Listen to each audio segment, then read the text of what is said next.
कल की मेहनत आज रंग लाई है. तर मेहंदीच्या रंगावरून तुम्हाला काय वाटतंय? नवऱ्याचं प्रेम आहे की नाही माझ्यावर? मला जरा शंकाच वाटते. पण शंकेची कुशंका बाजूला सारून म्हटलं जरा पोटा पाण्याचं काहीतरी बघावं. चहा केला आणि मस्त पिऊन घेतला आणि 2 बूंद जिंदगी के पिताच जे एनर्जी माझ्यामध्ये आली काय सांगू तुम्हाला. पण बिबट्याला मात्र सकाळी संसार थाटायची एवढी उत्सुकता. पण माझ्या 10 वर्षाच्या संसारात हिवाळ्यातील थंड पाण्याची धास्ती होती. आणि माझ्या जीवनातली दुसरी धास्ती म्हणजे ही फोडणी. तुम्हाला पण आहे का अशी कुठली धास्ती? फोडणीतून वाचलेल्या जीवाला म्हटलं थोडीशी ट्रीट द्यावी. पण कष्टाचं फळ गोड ऐवजी जरा जास्तच तिखट निघालं. आणि यात्रेत भाकरी थापायला एक पार्टनर मिळाल्यामुळे मम्मी जरा जास्तच खुश होती. आणि मी चेहऱ्यावर जे काय करत होते त्याला बघून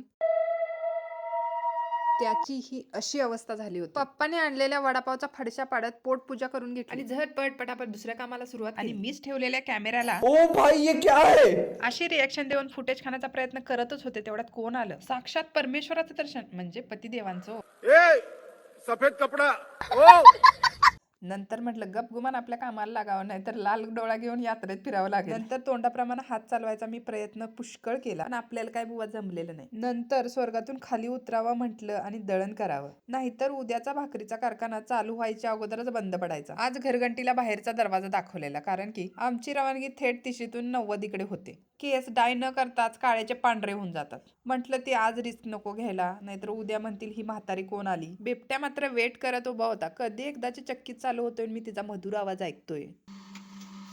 आणि नंतर एक माझा इथं सबस्क्रायबर भेटलेला आहे. त्याचं ब्लॉग मध्ये शूट झाल्यामुळे तो वेडाच्या भारात एवढा भारावून गेला की तो उडी मारून पळून गेला. नेक्स्ट ब्लॉग मध्ये माझा शूट येणार आहे, तर नक्की सगळ्यांनी पहा हे सांगून तो सगळ्यांना आलेला आहे. तर इथं बिबट्याच्या मावशीचं फायनली आगमन झालेलं आहे यात्रेसाठी. तर मेन माणसाची इथे एंट्री झालेली आहे. ते आमचे चुलबुल अंकल आहेत आणि म्हणजे हे माझ्या अंकल आहेत, पण ते खूपच बोलके आहेत आणि ते आता त्यांच्या वहिनीला परेशान करायला गेलेले आहेत आणि ह्या दोघी परेशान होऊन त्यांना निघून गेलेले आहेत.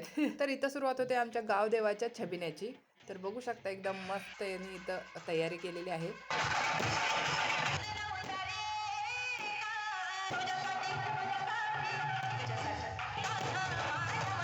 सगळेजण छबिना एन्जॉय करून आले, पण मी मात्र माझा छबिना घरीच एन्जॉय केला. तर आज आमच्याकडे आहेत पुरणपोळ्या आणि कामातनं जसा वेळ मिळाला तसे लगेच पोटोबा करून घेतला आणि मम्मी गेली ओवाळायला चंद्राला.